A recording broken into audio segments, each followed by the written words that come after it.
Sistema Deus Conosco, de comunicação espírita. Aqui você navega em ondas de luz.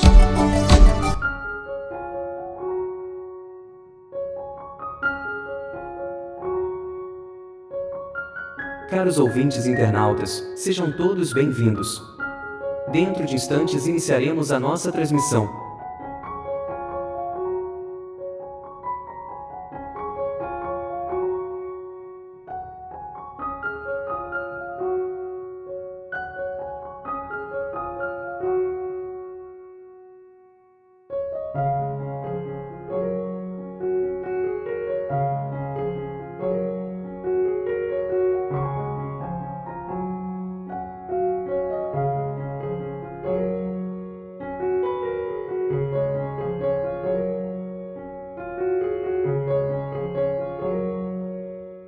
O Sistema Deus Conosco de Comunicação Espírita apresenta o 27º Seminário Lar Francisco de Assis.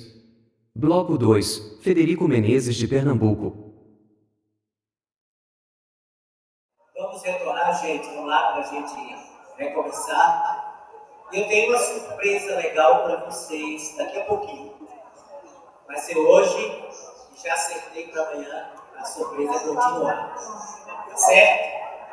É surpresa mesmo, uma surpresa legal que vocês vão conhecer hoje. E como é surpresa, não posso dizer, né? Óbvio. Então, fique esperando um pouquinho só, daqui a pouquinho vocês vão ter essa surpresa. Muito querido, do meu coração. Ok? Atendi vocês.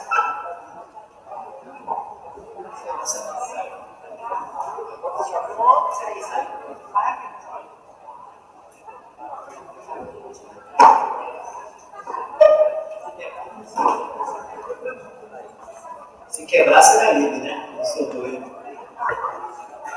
Gente,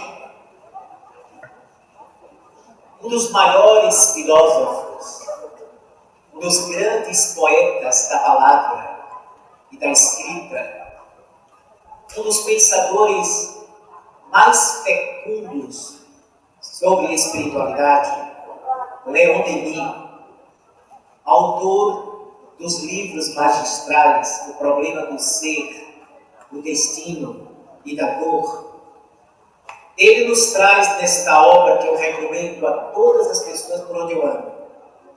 Ele faz uma abordagem sobre o sofrimento humano, sobre a dor, de uma maneira tão inspirada, tão profética e tão profunda, que nós somos levados a parar e refletir, modificar a nossa visão, muitas vezes depreciativa da dor nas nossas vidas.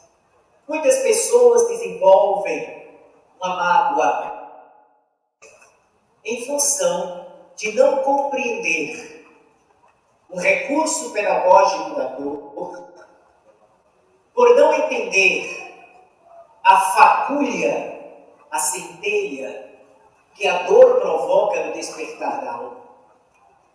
E quando nós estudamos a dor por esta ótica da espiritualidade, nós passamos a compreender, não uma visão masoquista, absolutamente não, mas passamos a entender de alguma maneira que todo o universo, todo o cosmos, se manifesta desenvolvendo as consciências a partir da retirada de camadas, das camadas mais densas para nos deixar com camadas mais sutis. A dor, portanto, na feliz colocação de Leon Denis, tem o poder de um escopo, de um cinzel,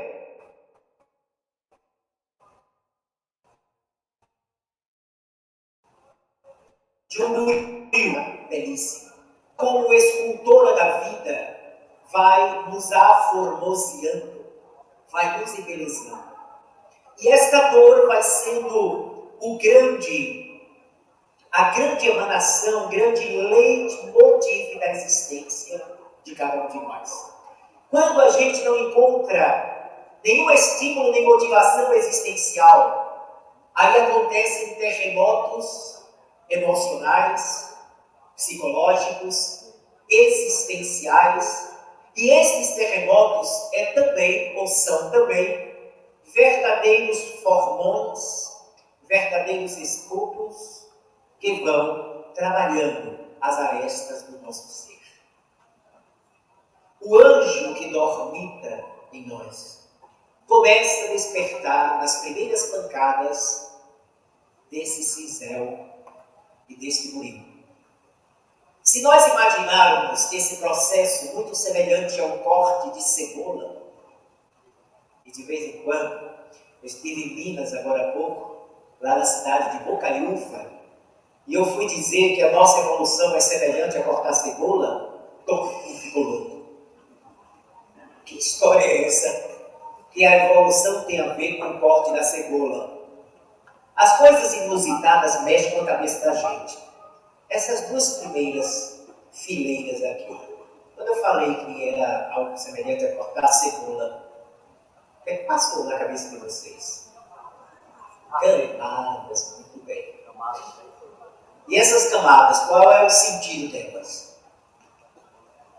Qual é o sentido das camadas? A camada ela vem geralmente da parte mais densa para a parte mais fina, refinada. É assim que acontece com as camadas que a nossa animalidade desenvolveu dentro de nós. A gente foi construindo camadas pesadas e muitas vezes não soubemos, através das reencarnações, retirar essas camadas. Quando nós passamos por um processo que já foi detectado, o ser humano ele tem uma tendência a um fenômeno chamado acomodação. A gente tende a se acomodar naquilo que é. Por exemplo, você tem contato com um conhecimento espiritual, com uma filosofia diferente. Depois de 2 anos, a tendência é a gente se acomodar e perdemos aquele entusiasmo, perdemos aquela sede de conhecer, perdemos aquela vibração, perdemos aquele brilho diferente no olhar. Perdemos a seiva correndo diferente. Perdemos aquele magnetismo. Porque quando você está entusiasmado com uma coisa nobre e luminosa, você se torna um imã. Começa a atrair vidas, começa a atrair pessoas, começa a atrair circunstâncias. Mas quando a gente se acomoda, quando a gente entra na zona de conforto, quando a gente começa a achar que já sabe tudo, quando a gente acredita que já encaminhou tudo que tinha que encaminhar, a gente vai perdendo esse magnetismo, essa fluidez. E a nossa vida cai na zona de rotina. Caímos no automatismo, no mecanismo repetitivo. E não há coisa mais degradante para o indivíduo que a sua vida repetitiva. A vida é monótona. Por que tem tanta gente que acorda, todo dia faz a mesma coisa? Acorda, reclama logo de alguma coisa, vai fazer tudo e vai repetindo posturas, sem perceber que esse mecanismo é o nosso psiquismo. Isso a gente projeta também na nossa religiosidade. E passamos a achar que a religião é apenas cumprirmos aquele culto de presença à igreja, ao templo, ao centro espírita. Achamos e passamos a acreditar até piamente que basta eu confiar em Jesus e minha vida está resolvida. Basta eu cultuar ou ir para a missa todo domingo e pegar a hóstia ou me confessar e eu me transformei. Basta tomar passe semanalmente na casa espírita, tomar por mês 3 tonéis de água fluidificada e eu já estou top das galáxias no refino espiritual. Para cairmos na desilusão posteriormente, seja a desilusão agora, já na carne, seja no pós-mortem, quando nos defrontamos com aquela realidade imperiosa. Você não soube aproveitar a experiência rica e gritante da vida. Você tornou a sua vida anêmica, apagada, sem brilho, sem força interior. Você perdeu conexão com o que você é e com a grandeza da existência. Então, todas as vezes que a gente cai num mecanismo repetitivo, a gente termina sendo escravo da anemização da nossa existência. Isso é um neologismo, fui eu que criei. Anemização. Então nós passamos a crer de uma forma infantil na obrigação dos céus de resolver os nossos dramas de consciência e os nossos desafios existenciais. Queremos transferir para Jesus, que é o nosso guia e modelo, aquilo que deveria ser uma construção pessoal, individual, consciente, determinada, determinante, firme, de grande transformação. Nos acostumamos a ser vítimas do processo da vida, quando deveríamos ser protagonistas da nossa vida. A gente não é, não deveríamos ser, simplesmente uma pedra que vai rolando no rio da vida. Nós devemos ser agentes transformadores da nossa vida. A vida é um processo dinâmico. Todas as vezes que eu paraliso a minha existência, eu caio na vibração da morte. Porque a morte não existe. Agora, qual é o controle de vida? Contrário. Qual é o contrário de vida? Muito bem, vocês estão errados. Eu acabei de dizer que morte não existe. Como é que pode ser o contrário de vida morte? Não. O contrário de vida é paralisia, inércia, falta de força, de vitalidade. Como é que você está aí? Estou indo. Para onde? Sei não. Olha que vida perdida. Aí acordamos, tem dia que aí sim, terremoto. Você acorda depois de anos de vida repetitiva e sente lá dentro, embora não possa precisar pela consciência, pela inteligência, que a sua vida está se esmaindo aqui na Terra. Você está sendo sugado e tragado pelos anos. E em breve, não estará mais aqui. E o que eu fiz da minha existência? Quem que não produziu? Então você está dizendo, Fred, que a gente tem que aproveitar a vida, gostar da vida? Não. A gente tem que aproveitar a vida no sentido da profundidade que a vida merece que seja aproveitada. Quando o Espiritismo nos propõe desenvolver a consciência do objetivo de estarmos aqui, quando nos diz que nós não somos este corpo, embora a gente se identifique tanto com ele, que a gente continua com medo dos espíritos, esquecendo que a gente também é. Lá em Arapiraca ontem, uma senhora me dizia, de fato outras pessoas já tinham visto isso, já tinham vivido isso, uma senhora disse assim, olha, ela era evangélica, eu estava lá no evento, comprou meu livro, eu sou evangélica, e vejam só, estou comprando um livro de um espírito. O problema é que ela estava comprando livro de Marta, o Ajuda-te. E ela disse, olha, e outra coisa, eu tenho receio assim, porque eu morro de medo de assombração. Aí eu olhei para ela e disse, mas olha, pense só o seguinte, para a senhora perder esse livro. Um dia a senhora vai ser assombração. Porque vai desencarnar, vai deixar este corpo. E para as pessoas que lhe conheceram, mesmo lhe amando, ninguém vai querer viver. Amo fulano, mas morreu, vá para lá. Eu vi isso de um filho. Olha, adoro meu pai, morreu, nem apareça. E ele era espírita, viu? Morreu, fique lá. Agora, de onde vem esse medo terrível? Olha quanta inquietação brota na alma quando a gente vive sem a lucidez e a consciência de que somos. Sem termos a noção exata da grandeza da nossa vida. Eu olho para vocês, isso foi Marta, a nossa mentora espiritual que nos ensinou. Olhe para as pessoas, meu filho. Tente olhar para a alma que ela é, não para o corpo que ela tem. E você só vai captar isso tentando perceber a sua atmosfera, o que vibra cada pessoa, e tentando ler nos olhos como é cada um. Isso não é fácil, né? Isso só ao longo dos milênios desenvolve. Não é fácil. Salvo algumas pessoas que têm um despertar para isso. Mas eu senti a partir daí, quando eu comecei a tentar fazer o exercício a respeito disso, que eu comecei a sentir uma imensa alegria de conhecer pessoas. Isso, inclusive, me ajudou a vencer a timidez. Eu era muito tímido. Ainda sou. Tu não acredita, não, né? Estou vendo o teu vídeo de negócio. Mas eu sou muito tímido. Mas isso começou a fazer eu vencer essa timidez. Quando eu comecei a sentir alegria, cada vez que eu cheguei aqui, eu olho para a nossa irmã e ela abre um sorriso gostoso. A outra vez diz assim, olha, eu assisto, eu lhe acompanho desde não sei quando. Eu assisti suas primeiras palestras, você era os cabelos compridos por aqui, parecia mais um cantor de clima leve.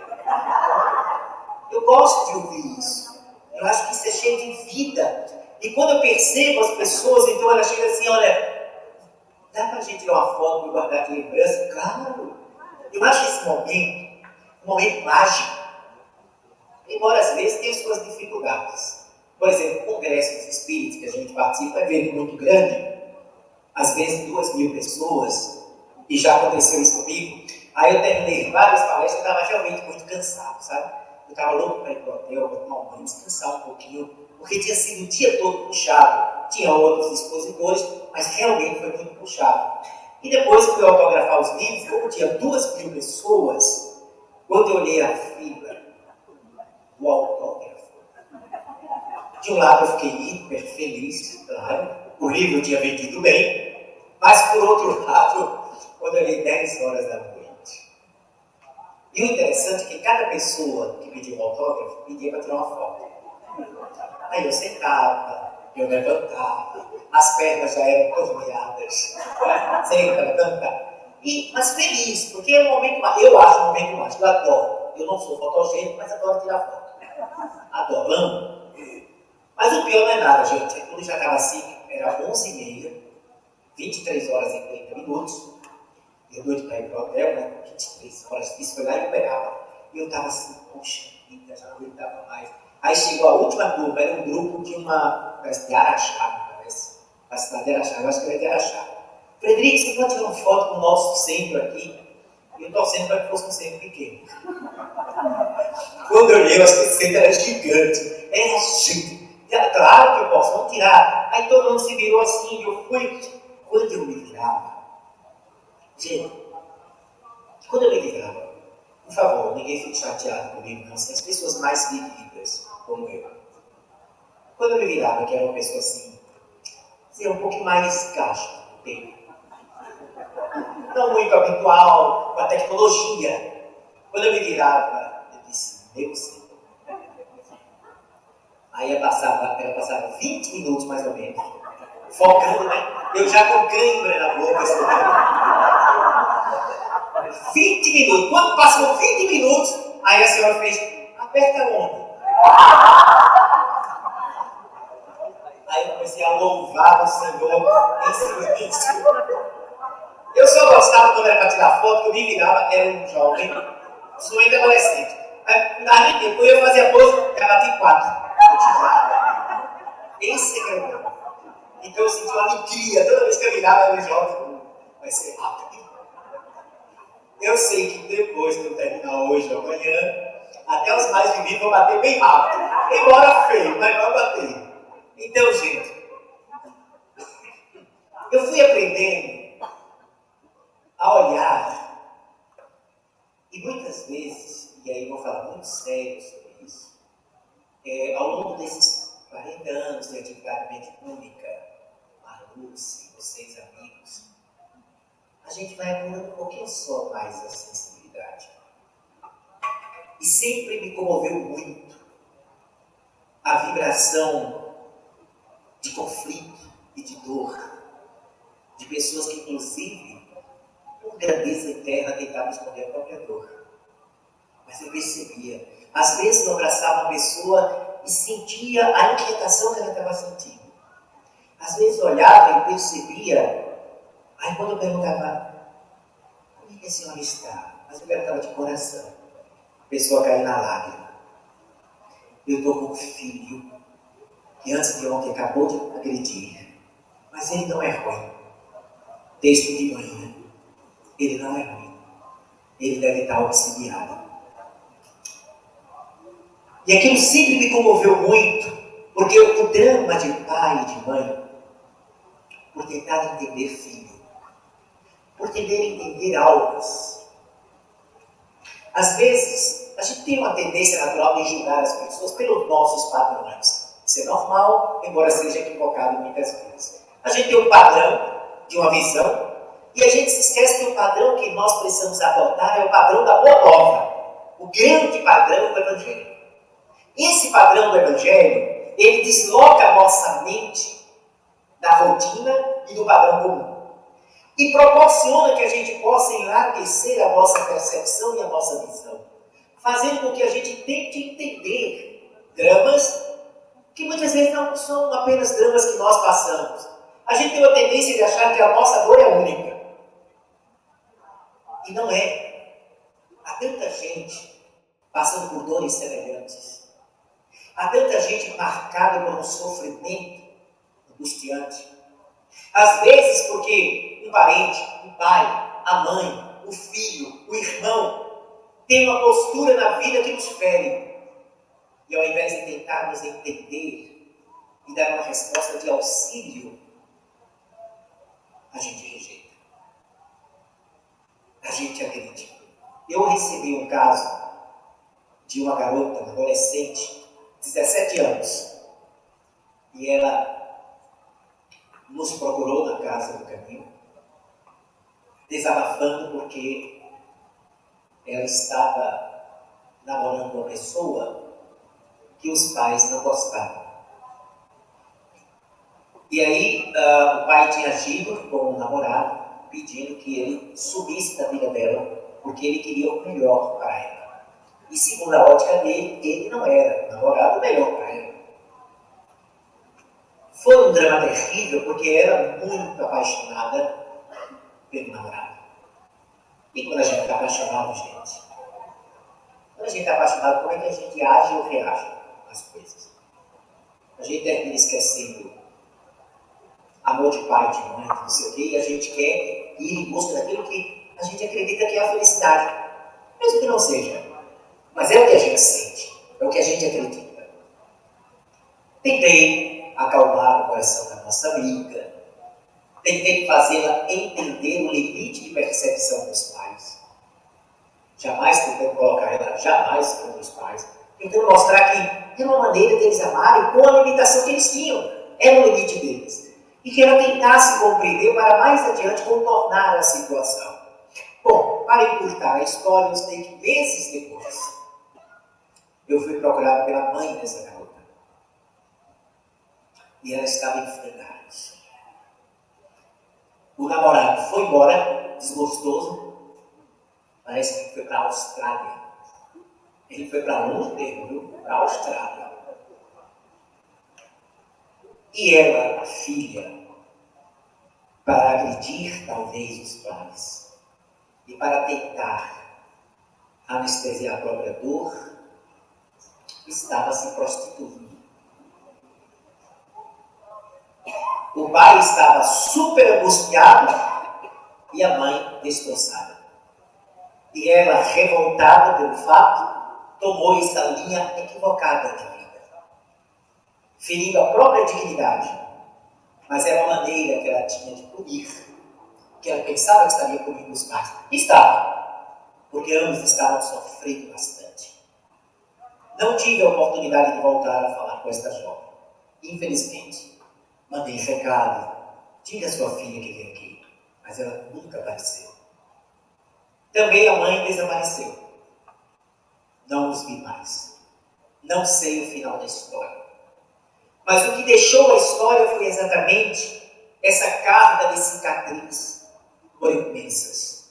O Dr. Lobaik, que é um espírito que atende, na maioria das vezes, lá na Casa do Caminho, ele nos disse na oportunidade: meu filho, não se inquiete tanto pelo fato. Eu sei que é doloroso. Mas a linha do tempo, nas encarnações futuras, irá proporcionar oportunidades mais amargas do que as atuais, para o aprendizado e a sensibilização das emoções e dos sentimentos.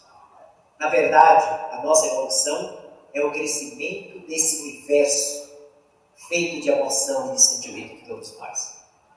Isso é a lei evolucionista, é o processo evolucionista. Nós estamos caminhando para tentar enxergar aquilo que não percebemos de imediato. Tem o autor Antoine Saint-Exupéry, vocês conhecem, devem conhecer um dos livros dele mais conhecido, que é Pequeno Príncipe. E é lá que ele diz: o essencial é invisível aos olhos, só perceptível aquilo que é do coração. E de fato, a gente pode perceber que é isso que acontece na nossa caminhada, enfrentando as dores. Quantas vezes a gente passa a enxergar melhor quando passamos por frustrações, quando passamos por desilusão. A desilusão, portanto, é um escopo que dói muito, mas é necessário para a nossa vida. A gente precisa da desilusão. Precisamos exatamente para que a gente abra os olhos e a gente entenda definitivamente que nós não podemos relacionar-nos com as pessoas e com a vida sob o nosso padrão apenas. Nós não somos referência de nada. Cada pessoa tem uma história que deve ser respeitada. Cada pessoa tem a sua integridade que deve ser amada. Cada criatura tem a sua busca que deve ser compreendida. E se desenvolvermos a amorosidade, se desenvolvermos o carinho, se desenvolvermos esse entendimento, compreenderemos com Leon Denis que esta dor que nos vem, seja no corpo, mas seja sobretudo no espírito, aquela dor profunda, aquela dor que faz você sentir sozinho. Sabe aquele momento que parece que você está sozinho no mundo? E que parece que está dando tudo errado? Que parece que nada vai dar certo na minha vida? Vai, porque a vida, uma das suas leis é a lei do ritmo. Vai ter alteração nisso. Mesmo que demore um pouquinho aqui, depois desce, vem um período de tranquilidade, mas se prepare. Depois do período de tranquilidade, virão novos testes. É assim. Eu pensei que você ia dizer que depois dessa harmonia vai vir mais. Vai vir. Porque é assim que a gente agrega sabedoria.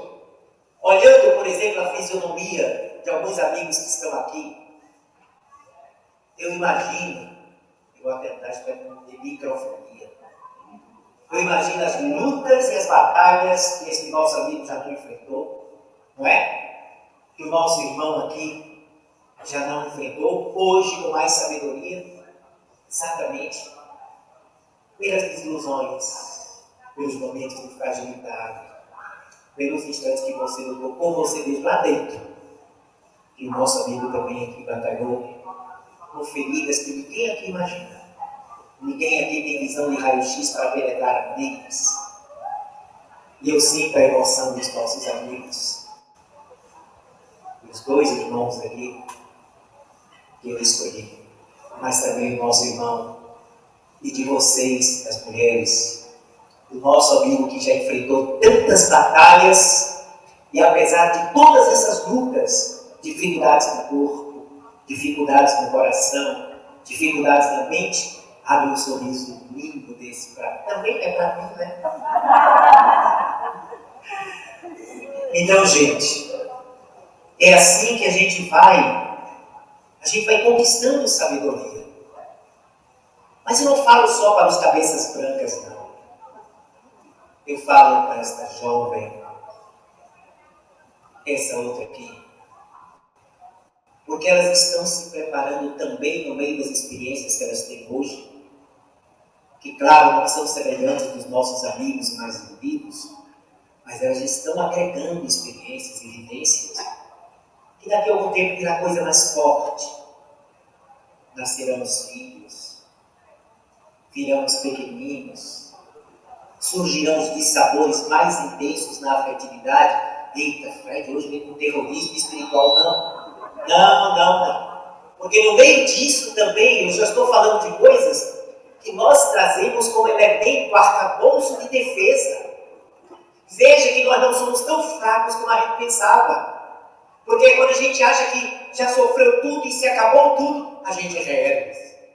E basta alguém chegar e dizer com muito carinho, nos abraçar, ai, que bom, você me renovou. Tão pouco basta para renovar a gente. Às vezes uma prece de alguém, ou às vezes alguém chamou outra assim, vamos dizer que a nossa amiga aqui chamou ela, vamos assistir uma palestra ali, primeira vez que ela estava aqui, não, ao contrário, vou inverter. Aí ela convidou ela. Aí quando chega aqui, o palestrante começa a fazer uma abordagem que tem a ver com o drama íntimo, que tem a ver com as buscas, que tem a ver com as interrogações, e ela se emociona quando termina esse menino. Eu contasse minha vida para ele, foi? E a coitada nem falou comigo. Mas o que é isso? Aí ela disse, sair renovada. Quantas vezes que a gente termina uma palestra, não só eu, todas as pessoas que fazem exposições, vem sempre alguém que diz assim, olha, eu cheguei aqui acabrunhado, mas essa palestra me renovou. Eu estou saindo vitaminado para dar continuidade a enfrentar os desafios. Porque amanhã eu vou abordar sobre o consolo dos céus, o auxílio dos céus. Eu gostaria que quem veio hoje, por favor, não perca amanhã. Porque amanhã, a continuidade da nossa abordagem, a gente vai falar sobre esse consolo dos céus. Como é que ele se apresenta de fato? E vamos falar de uma luz, de um livro Luz, que está sendo fundamental nesse processo. Que completa 160 anos. Tá certo? Então não só venham, como tragam outros também, convidem pessoas. Porque vocês não imaginam, gente. O que eu estou falando agora aqui não estava no script, não, viu? Vocês não imaginam o que os espíritos são capazes de fazer, mudando às vezes a própria abordagem que a gente estava fazendo. Para tocar nos pontos fundamentais das nossas necessidades. Do que a gente precisa. Porque eu poderia estar aqui falando de livros filosóficos, tratando sobre a dor. Seria até lindo. Mas eu acho que é mais importante a gente falar sobre o drama real do que cada um passa. De cada momento da gente, de cada instante de temor, de insegurança. Eu me lembro quanto me doía antes de eu conhecer o Espiritismo, eu conheci com 12 anos de idade. A minha inquietação quando eu olhava para minha mãe e meu pai e pensava, eles vão morrer um dia. E o que tem depois? Imagina um garoto de 10 anos, não dormia direito, às vezes eu ia dormir de madrugada pensando na morte de meu pai e minha mãe. Porque eu não queria que ele saísse de junto de mim. E eu sei que isso não é experiência só minha. Muita gente já sofreu pensando nisso. No instante em que o pai ou a mãe irão partir. Tem gente que o pai e a mãe já está com quase 100 anos, 95 anos, e entra em desespero quando o pai e a mãe tem que ir para o hospital, e às vezes precisa ser entubado, e a pessoa sente que é o momento da partida. Mas apesar de tantos anos de convivência, a gente não queria que isso acontecesse. Não é verdade ou não? É ou não? É. Ah, muito bem. Eu ia chamar filhos ingratos. Mas aí, essa luz que a doutrina, que a filosofia, o pensamento espírita nos trouxe, a mim particularmente, eu comecei a entender que na verdade eu estava produzindo um sofrimento, mas não estava vivendo uma dor. Produzir um sofrimento é uma coisa. Experienciar uma dor é diferente. A dor é um fenômeno pedagógico fundamental para a nossa caminhada. O sofrimento é algo que nós colocamos no caminho. É a maneira como a gente lida com aquilo que nos machuca. É a forma como a gente não aceita aquilo que está dentro de um fenômeno da natureza. Ou então, é aquele instante que você não compreende por que é que eu estou passando por isso. Por que é que Deus está permitindo eu passar por isso? Cada vez mais jovens, por serem espíritos também mais maduros, estão experimentando determinadas experiências precocemente. E muitos deles estão em choque. Gente, eu conheço jovens, adolescentes, que a maior dor que eles estão vivendo é não entender como funciona esse mundo. Não entender como esse mundo funciona. Porque de onde eles vieram, o mundo funciona diferente. Do estágio onde eles estavam situados, não tem nada a ver com isso que está aqui. Mas eles vieram para cumprir alguma coisa, para produzir alguma coisa. Eles Eles vieram para exatamente mexer nos padrões de existência. Mexer nas estruturas que estão estabelecidas. Às vezes não precisa nem ser de uma alma dessa interdimensional, intergaláctica, não sei o que, não. Às vezes, por exemplo, a gente para o movimento espírita. Aí você está acostumado a ir para as palestras espíritas que tem mais ou menos o mesmo foco de abordar. Né? Parece que os palestrantes ensaiaram na mesma escola. Aí aparece um louco, no bom sentido, um estudioso, uma outra percepção, e fala de um tema que a gente está acostumado a ouvir, e a falar de uma maneira totalmente inovadora. E se eu não tinha parado para pensar sobre essa ótica? Eu ainda não tinha parado para pensar nisso. Eu não via dessa maneira. Foi a primeira vez que eu ouvi alguém falar desse tema com essa estrutura de construção de pensamento. E isso é um rearranjo de ideias. É uma reorganização de pensamento. Como às vezes os pais e os avós estão assim, e chega o neto, e o neto chega e faz assim, solta uma pérola, uma coisa fora da situação da terra. Aí, meu Deus, o que é isso? Trocaram meu neto. Ou então trocaram meu filho na maternidade. Não, é ele mesmo.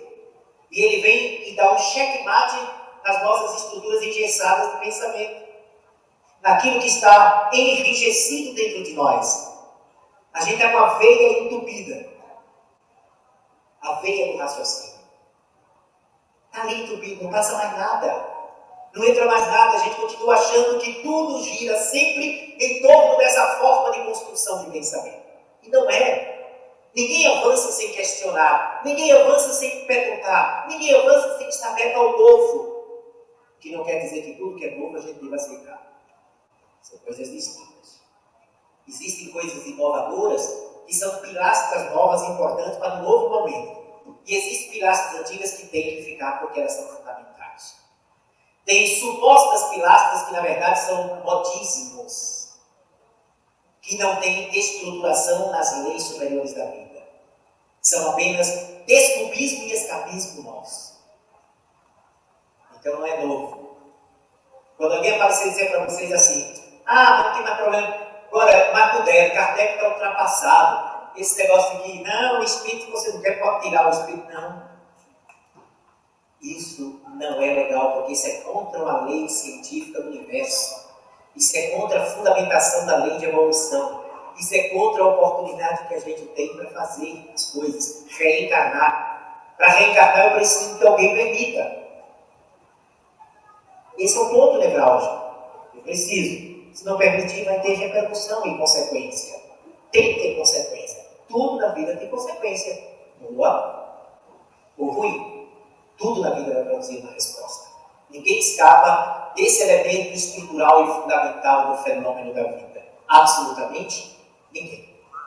E nós estamos aqui montados desta maneira. Já caminhando no finalzinho. Nós estamos montados dessa maneira, nessa estrutura.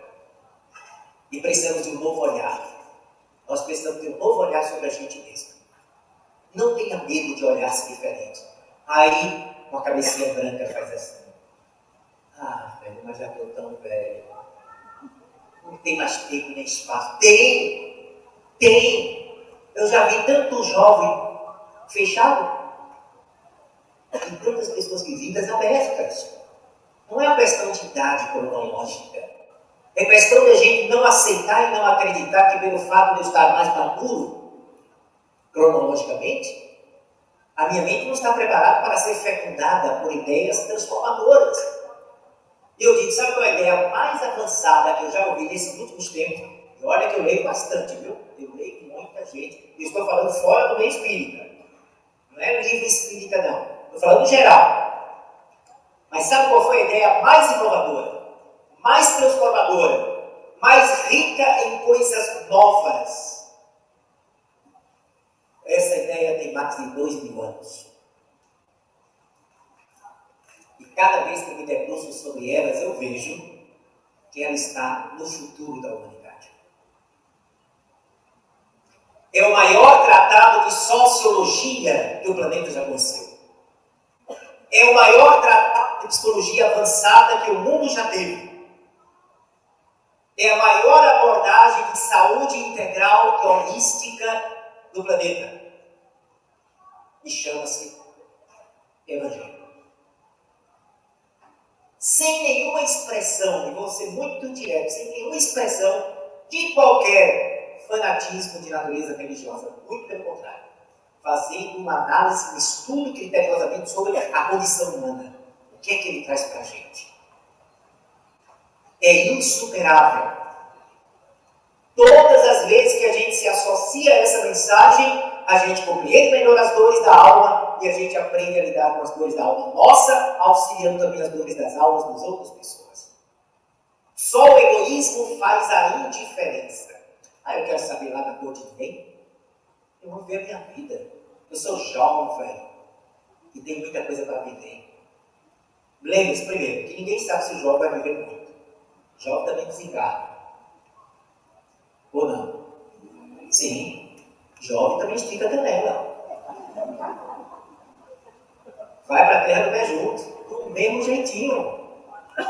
Tanto é que o equilíbrio da natureza é exatamente o fluxo de jovem que desencarna. E se todos os jovens ficassem, a terra já estava com 20 milhões de habitantes. Então a turma vai cedo também. O normal, claro, é o mais vivido, está aqui na frente. Não é verdade? O normal é ele primeiro. Infelizmente não foi. Meu filho está um mês que vai. Vocês acham que por acaso eu perguntei ao amigo aqui? Está vendo? Olha lá. Ele está sofrendo, claro, a saudade do filho, mas olha o sentimento recente demais, porque é a consciência que você tem disso. Não é? Como é teu nome? Pedro.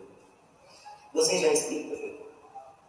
Muitos anos, talvez, e aí não vai ter uma conotação puramente religiosa, talvez se não conhecesse o Espiritismo por tanto tempo, a situação fosse muito mais desequilibrante e dolorosa. Hoje nós estamos guiados para ir no ponto, viu? Fui lá nos dois e vim aqui para o nosso lado. Pois é, meu querido. Essa força permanece com você. Quando eu estava com saudade do meu pai e de minha mãe, até hoje eu tenho, olha que eles desencarnaram faz tempo. Já os vi espiritualmente. Já os vi vindo assistir palestra minha. Teve uma vez na Federação Pernambucana, no meio da palestra o tema era a imortalidade da alma. E eu estava falando sobre a visão espírita da imortalidade. No meio da palestra, o momento assim, eu estava empolgado, passando as experiências, a informação. Eu não vejo muito, de vez em quando eu tenho, não vejo. Aí eu vi meu pai e minha mãe passando pela parede e chegando na palestra, na metade da palestra. E eu fiquei tão empolgado, achei tão natural que eu disse para pessoal, olha, meu pai e minha mãe acabaram de chegar, todo mundo rindo. Aí eu me toquei. Quando eu me toquei, eu aproveitei, você sabe, eu gosto de ser comunitário, eu me toquei para vocês vejam como a vida depois da morte é tão natural. Até desencarnado, chega atrasado na palestra.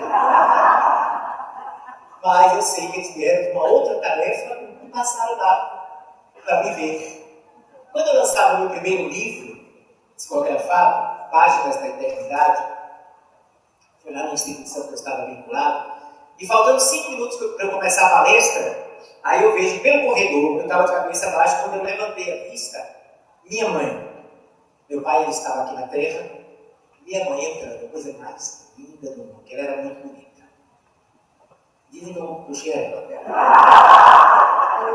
era linda. Ela desencarnou com 54 anos, mas parecia que tinha 38 no máximo. Muito linda. Ela estava mais bonita ainda, rejuvenescida. E estava em vestido azulado. Lembro muito. Os cabelos dela, por aqui, lindos, também eram pretos, coisa mais linda do mundo. Aí quando eu olhei, a lágrima começou a vir, eu comecei a ficar sem ar para falar. E escutei, ela não falou, ela só estava sorrindo, mas eu escutei telepaticamente a voz dela dentro da minha mente, dizendo assim, você acha, meu filho, que eu ia faltar a esse momento? Gente, eu me acabei. como eu ia começar a fazer palestra ali. Aí eu pedi ao dirigente, você pode puxar um pouco mais a conversa para me recompor. Aí levantei a vista de direção, não a vi mais. Só vi naquele momento. Então, se continuasse eu não ia conseguir fazer a mesma palestra.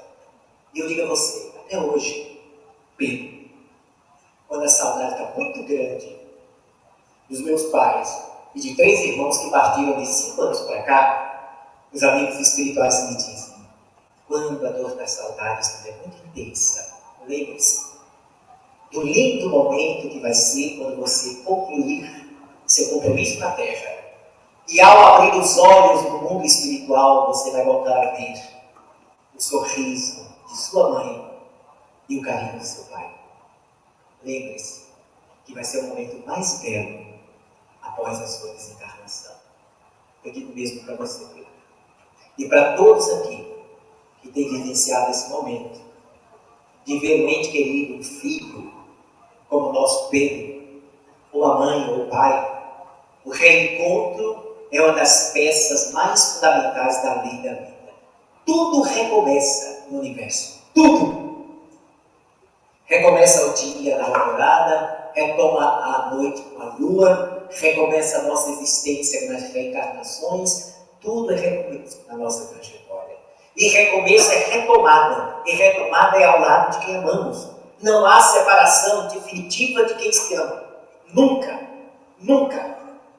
Uma mãe desesperada me abraçou chorando porque o filho dela tinha sido assassinado, 18 anos de idade.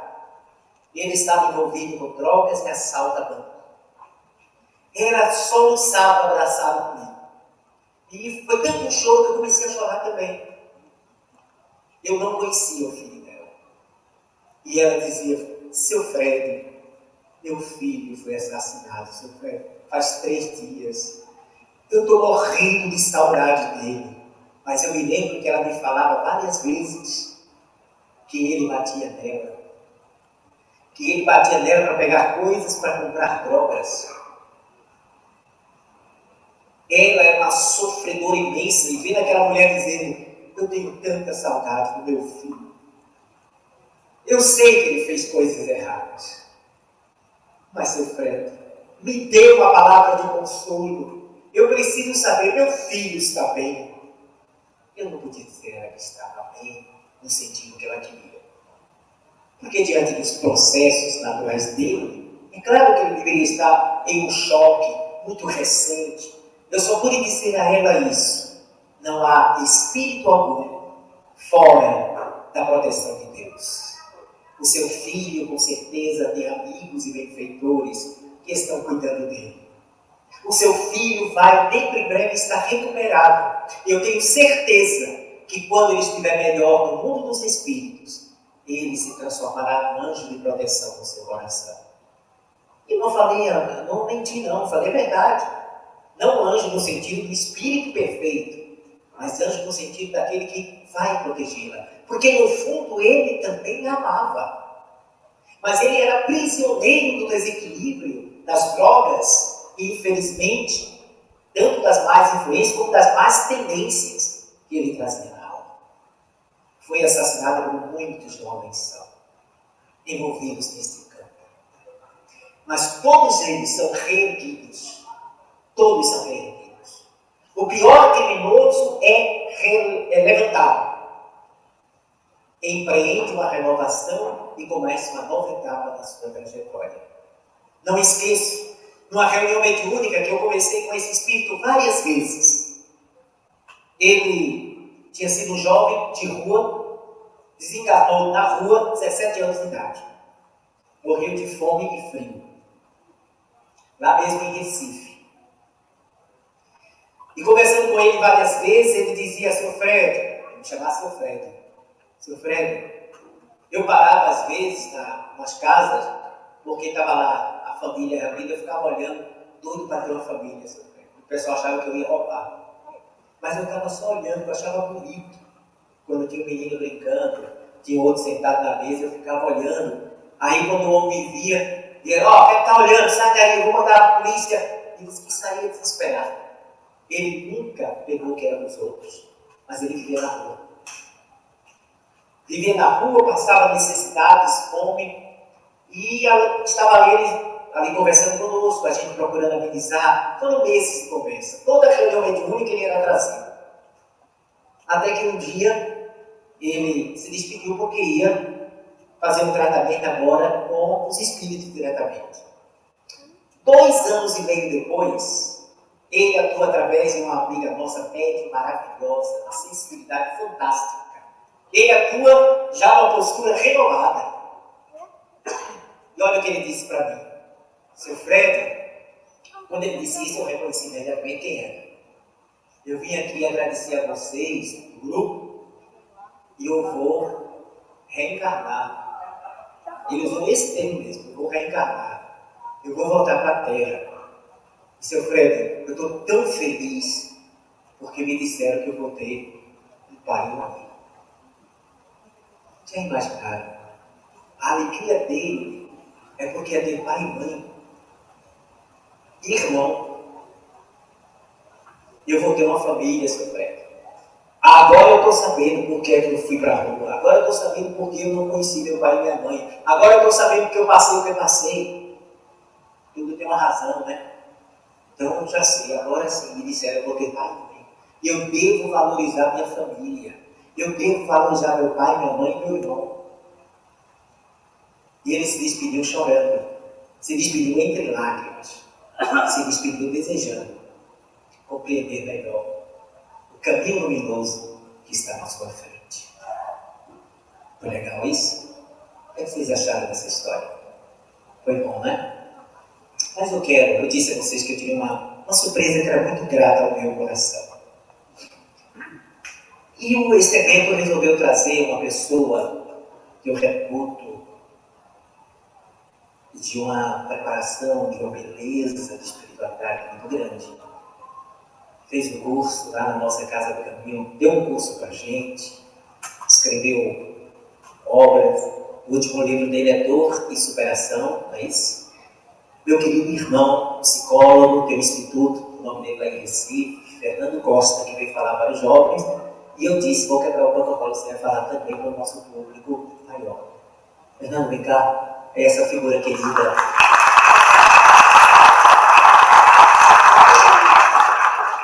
Eu quero que vocês escutem o nosso amigo com esse carinho que vocês sempre escutam a gente, né? Passa a palavra para ele, para você falar o que quiser, sobre apoio e superação. É bom ter amigo, né? É bom ter amigo. Agora vocês deram um desconto aí, tira aí 90% do que ele falou. Boa tarde a todos, prazer enorme estar com vocês. Que a luz do Mestre Jesus esteja com todos nós. E falar de um livro sem estar com ele aqui fica difícil, né? Mas é um livro que nós tivemos a intuição de lançar, foi lançado em outubro do ano passado, um livro cujos direitos autorais são todos direcionados à ação de caridade, e que é um livro onde a gente faz uma... Ah, tá aí? Ah, tá, é o dela. É o dela. É um livro que faz com que a gente entenda um pouco o que a doutrina nos traz, sob um prisma científico, numa linguagem facilitada para que a gente possa compreender, e não só compreender, mas colocar em prática em nossas vidas. Eu costumo dizer, no livro eu repito várias vezes, que a dor é inevitável, mas o sofrimento é opcional. Todos nós sentimos dores, todos nós temos as dores em nossas vidas, quer seja o distanciamento de alguém, uma doença, problema financeiro, problema de relação, enfim. Agora, fixar-se no sofrimento é uma opção de cada um. A gente precisa aprender com cada dor, com cada problema, a lição que aquilo quer nos passar. E na hora que a gente consegue absorver a lição, aquele problema diminui de tamanho. E isso eu trago com uma comprovação científica. A atividade que mais ativa a região do prazer no cérebro é o aprender. O aprender é algo tão fora da curva que quando aprendemos algo que chega a ser até uma surpresa, o impacto do aprendizado, que a gente não consegue esconder as nossas feições de que aprendemos alguma coisa. Então, o aprender, ele nos traz essa redução no sofrimento. E na medida que nós vamos aprendendo, nós vamos compreendendo o porquê daquilo na vida da gente, que aquilo começa a fazer sentido. Claro que todos nós passamos por situações, às vezes julgadas por nós, quase insuportáveis. E deixamos as emoções levar. A doutrina nos ensina que a cada momento em que vivenciamos a doutrina, precisamos racionalizar tudo o que aprendemos. Racionalizar a nossa fé. Sem a razão, a emoção domina. E a vida da gente é assim. A gente ouve falar muito dos controles emocionais, mas os controles emocionais partem das razões que colocamos em nossa vida. Eu estava conversando com os jovens agora e levei para eles uma parábola em que o mestre começou a encher a xícara do seu discípulo e continuou enchendo, a xícara chegou à boca e começou a esborrar, né, o chá. E o discípulo olha para o mestre e diz assim, ele pergunta a ele, mestre, o senhor não vai parar? E o mestre aproveita aquele momento para fazer uma analogia. E diz assim, essa xícara, como a sua mente, se você não esvaziar, eu não colocarei nada a agregar, nenhum ensinamento bom. Eu quero estar cheio. E a gente vem enchendo a nossa xícara o tempo todo. A gente vem enchendo a nossa xícara com os problemas, com as notícias, com os acontecimentos. Hoje nós temos instrumentos que nos facilitam a vida, no entanto, do mesmo modo, nos prejudicam. Nós estamos dependentes hoje da mídia, da internet, do celular. São instrumentos maravilhosos, nos facilitam muito. Basta dizer àqueles que têm a minha idade ou um pouco mais, que na nossa época de infância, para estudar, ou adolescência, para estudar, precisaríamos ir para uma biblioteca. Quem não tivesse a Barça em casa. Muitos não sabem nem o que é Barça. Não é? Mas, hoje, basta alguns cliques para você ter acesso às informações. Informações boas, mas informações deletérias, aquelas que nos prejudicam. E aí vamos enchendo a nossa xícara. Enchendo e cada vez mais aquilo vai tomando o nosso tempo, vai tomando a nossa atenção, de modo que o tempo voa. E a sensação que tem é que nós não temos tempo. Já dizia Peter Drucker, que foi considerado o pai da administração moderna, que todo aquele que não administra seu tempo vai ser o primeiro a dizer que não tem tempo. E hoje a nossa vida está assim. E o pior de tudo isso, que nós esquecemos o que é mais importante. O que é mais importante na vida da gente? É a nossa conexão com Deus. E às vezes reservamos apenas uns 5 minutos para falar com Deus antes de dormir. Muitas vezes nós não temos nem tempo para isso. E estamos tão cansados que falamos rápido e dormimos. Ou, na metade da conversa, adormecemos. E essa é a representação de Deus em nossas vidas. Às vezes o celular, esse objeto, muito mais importante que Deus. Às vezes a curtida que eu vou receber de algo que eu coloquei nas redes sociais é mais importante. Então, se a gente não começar a esvaziar, eu não estou aqui fazendo nenhuma crítica ao celular, mas sim ao uso do celular. E se a gente não, assim, começar a administrar melhor, nós não vamos ter informação. Quando eu entrei ali, eu tinha 20 anos, já estou com 56, só vim para cá, então o tempo passa muito rápido, e a gente não percebe. A gente não percebe que está envelhecendo. Só que é o seguinte, eu não sei quando é que eu vou embora. Alguém sabe? Eu não sei. Ninguém sabe. A gente não sabe quanto tempo. Porque na hora que a gente encarna, contagem regressiva começa. Mas é a contagem regressiva mesmo. E aí, se eu perco tempo com coisas que não me fazem crescer, eu estou perdendo energia também, estou perdendo construir. Imagina, a gente chegar lá do outro lado e olhar assim, poxa, é tão bom, é tão maravilhoso esse contato, né? E eu adiei tanto esse contato. Muitas vezes eu caí na cama, dormi que nem conversei com Deus. E as pessoas às vezes dizem, eu estou cheio de problema, eu estou tão estressado que eu não consigo orar. Eu estou tão irritado que eu não consigo orar. Eu estou sofrendo tanto que eu não consigo orar. Mas o que é que eu não consigo orar? Para a gente orar, a gente não precisa fazer muita coisa não, é só pensar. É só criar uma imagem mental. Eu não preciso elaborar palavras rebuscadas, nem aquelas orações que você, às vezes, esquece onde estava. Nossa, tão demorado que você se perde na oração. Deus não quer isso, nem precisa disso. Basta alimentar imagens mentais positivas. Quem gosta aqui de apreciar uma lua cheia, por exemplo? Olha, que beleza.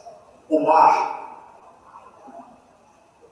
Quando a gente para e contempla as criações do Pai, a gente está orando. Na hora que você pensa numa figura como Fred, você está orando.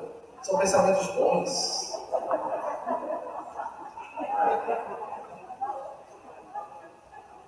Esconteiros, está vendo? Mas é isso, são pensamentos bons, pensamentos positivos. A gente não precisa elaborar palavras. Quando nós elaboramos palavras, nós já pensamos antes. E quando pensamos, nós criamos imagens em nossa tela mental. Imagens essas, que elas seguem, porque o pensamento ele viaja no campo eletromagnético, mas ele também internaliza, porque as imagens se transformam em comunicações para as nossas células. A oração tem um poder que nós não temos noção. E até onde temos noção, e até onde fomos buscar esses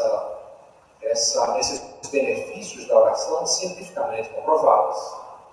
A oração ela tem o poder de transformar o nosso cérebro em função de estrutura, que chamamos de neuroplasticidade. Nós conseguimos mudar nosso cérebro. Em função de estrutura significa dizer que conseguimos mudar nós. A oração, ela faz com que nós melhoramos a atenção, venhamos a melhorar a atenção, a concentração e o poder de decisão. Isso é comprovação científica, gente. Ou seja, quem está para fazer prova, concurso, ore. Não ore pedindo para passar no concurso, que não vai acontecer. Ore para se melhorar. A oração, ela atua no córtex celular anterior e faz com que a gente comece a controlar as nossas emoções.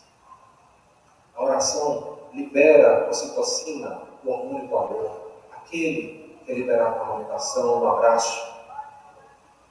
A oração nos deixa mais felizes, porque libera dopamina e serotonina.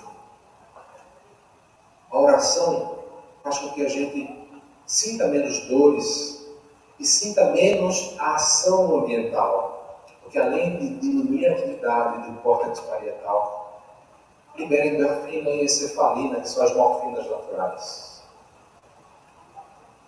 A oração ela descansa mais mental e fisicamente do que o sono. Olha só, comprovação científica, tá? Só que aí a gente vamos voltar na linha do tempo, um pouco mais de 2000 anos atrás. Jesus passava muitas vezes a noite e a madrugada orando enquanto os discípulos dormiam. No outro dia era ele que acordava os discípulos para continuar a jornada. Comprovado cientificamente que a oração descansa mental e fisicamente nas duas formas. E aí o que eu quero dizer com isso? Nós temos um poder na mão e não sabemos usar. No dia 20 de setembro de 2020, em plena pandemia, no domingo pela manhã, às 10 horas da manhã, eu tive uma tontura abrupta que me fez cair em cima de um fogão da minha casa. Eu achei engraçado aquilo, porque foi uma tontura do nada, assim, me veio uma tontura e eu caí. Mas, poxa, será que a hipoglicemia? Eu fiquei bom. Aí fui lá pro sofá, levantei as pernas, eu levantando as pernas, eu vou me sentir melhor, porque aí o sangue, a lei da gravidade, fazer com que o sangue venha mais fácil para o cérebro. Quando aquilo, ao invés de melhorar, começou a piorar, eu digo, já sei, a gente cerebral. E aí não demorou muito, eu comecei a perder movimentos. Eu entrei num mal-estar. Não vou dizer que era insuportável, porque estou aqui, mas era quase insuportável. Perdi controle de tudo. Eu não abria mais as palmas, eu não falava, eu não movimentava. E eu fui socorrido.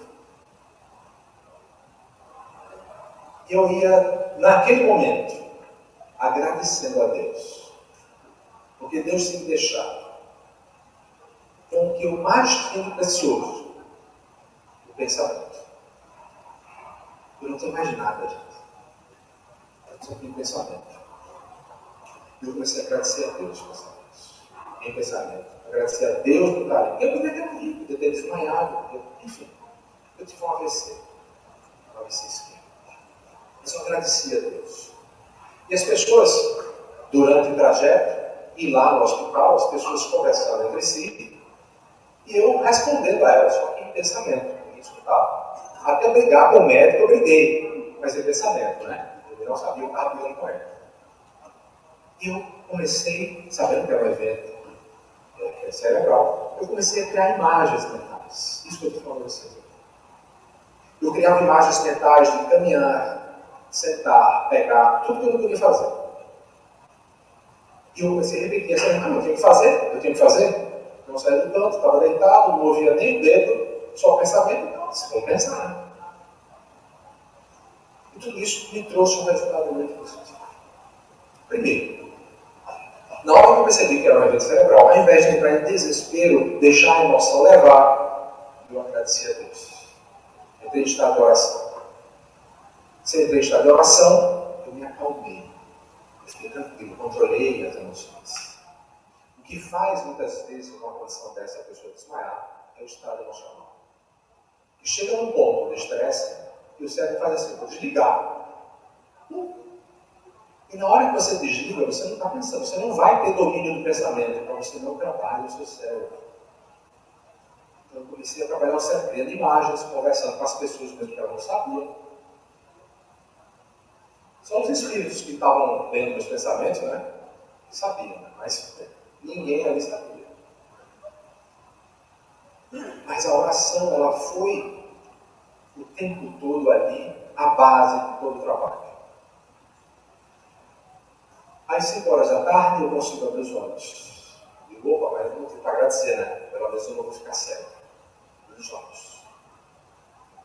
Comecei a falar com algum dificuldade.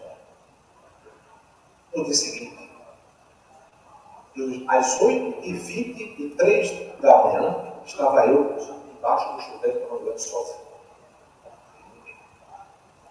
Com o João de dentro, mas eu estava. Eu já tinha discutido mesmo, apesar dele não lembrar, não ter ouvido, mas eu já tinha discutido. Bom, fiquei preso, literalmente preso, no hospital para investigar meu caso. Eu já tinha descoberto que era um AVC.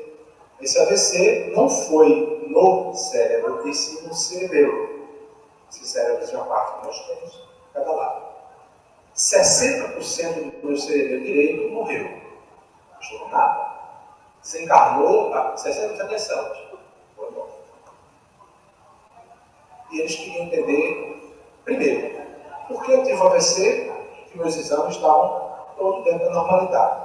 Segundo, se eu tive um AVC daquela estrutura, daquele tamanho, por que eu não tenho sequelas?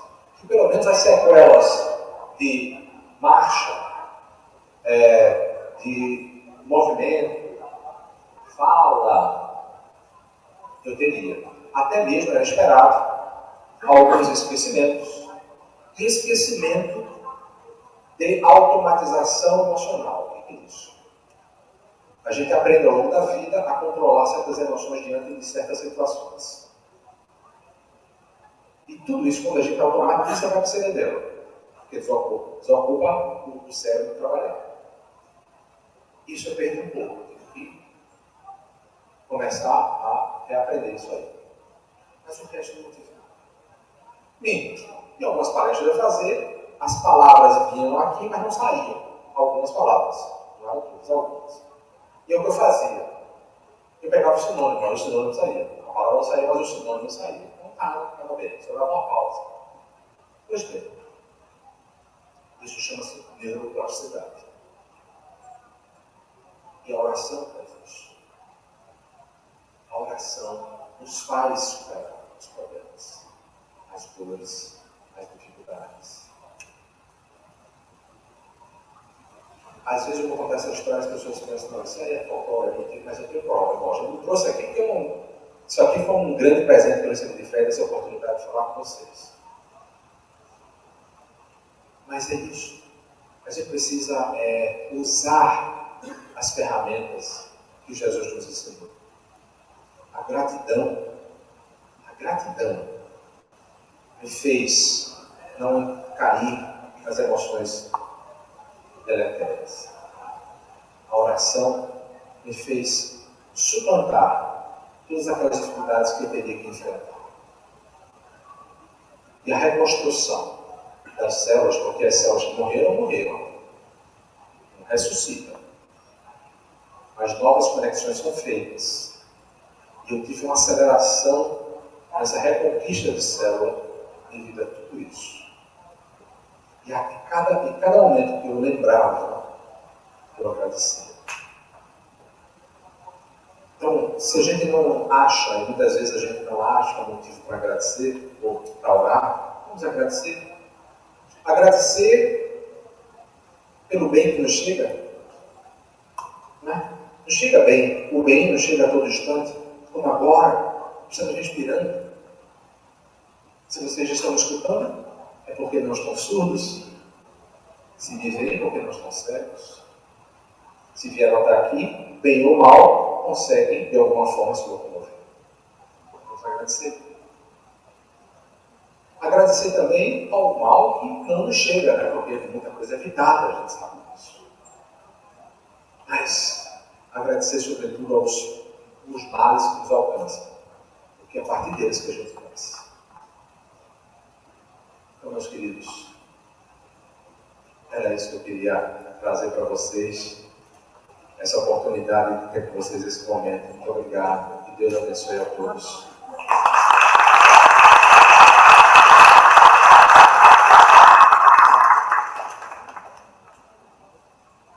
Vamos fazer a nossa prece. Esse é o Fernando Costa, meu amigo e irmão. E eu tenho certeza que em breve ele estará aqui conosco neste evento. Amanhã estará com a gente também. E eu quero dizer a vocês que amanhã vamos falar sobre o consolo dos céus. E a nossa amiga Marta disse que estaria integralmente amanhã pela manhã para tratar do consolo dos céus. E isso muito me deixou feliz. Vamos fazer a nossa prece.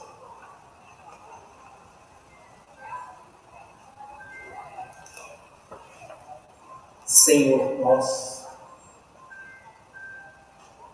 luz sublime e morredora, aqui estamos para agradecer a bênção desta hora.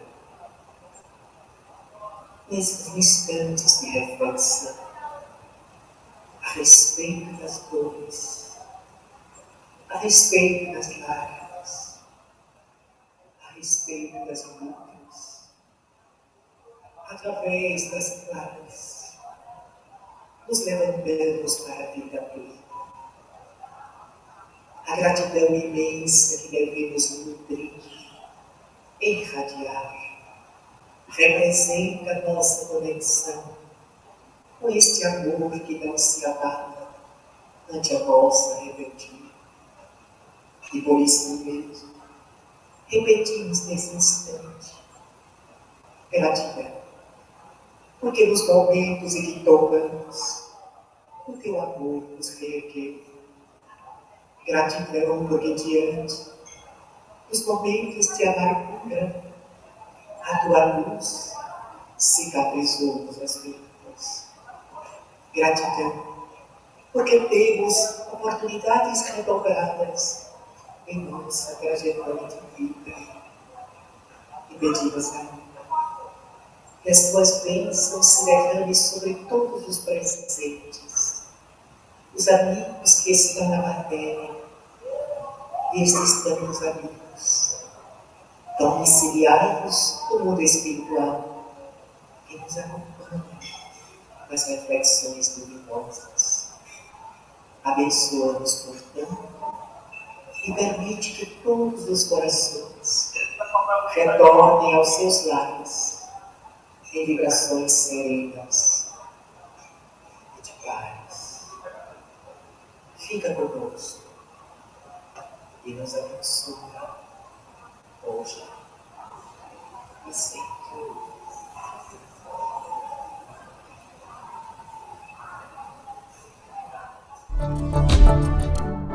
Sistema Deus Conosco de Comunicação Espírita. Aqui você navega em ondas de luz. Há 8 anos surge no movimento espírita alagoano o Sistema Deus Conosco de Comunicação Espírita. A princípio com a web rádio Deus Conosco, onde todos nós navegamos em ondas de luz 24 horas por dia. Junto com a web rádio, veio a realização do primeiro Fórum de Comunicação Espírita. E em janeiro de 2025 teremos a realização do 6º Fórum de Comunicação Espírita no 3º milênio. No meio desse caminho tivemos o primeiro Fórum Internacional de Comunicação Espírita, com a participação de expositores do Brasil e do mundo. No período da pandemia, dinamizamos o nosso canal no YouTube, que em pouco tempo conquistou o respeito e a confiança dos demais canais espíritas, recebendo programas e transmitindo as nossas produções para diversos desses canais. Nesse caminho caímos, mas não paramos, não lamentamos, levantamos e continuamos a caminhar e a produzir conteúdo para o bem, para o amor, que elevam as criaturas humanas. Hoje temos parceria com mais de 70 canais espíritas, espalhados pelo Brasil e pelo mundo, propiciando que a mensagem espírita alcance a muito mais corações. Em seguida lançamos o Deus Conosco Podcast para aqueles que gostam de um conteúdo de qualidade em áudio. E finalmente surge a revista espírita Deus Conosco. Uma publicação bimensal, digital, com artigos traduzidos para vários idiomas e com leitura inclusiva. A revista espírita Deus Conosco está em sua 20ª edição, com a participação de conhecidos articulistas do Brasil e do mundo. Em junho de 2024, passamos a compor com vários canais a TV RS Esperança, um canal do YouTube, 24 horas no ar, direcionado à população do Rio Grande do Sul. Assim se passaram esses 8 anos, muito trabalho, muita luta, muita união e muito amor na nobre tarefa de divulgar a doutrina espírita e o Evangelho de Jesus.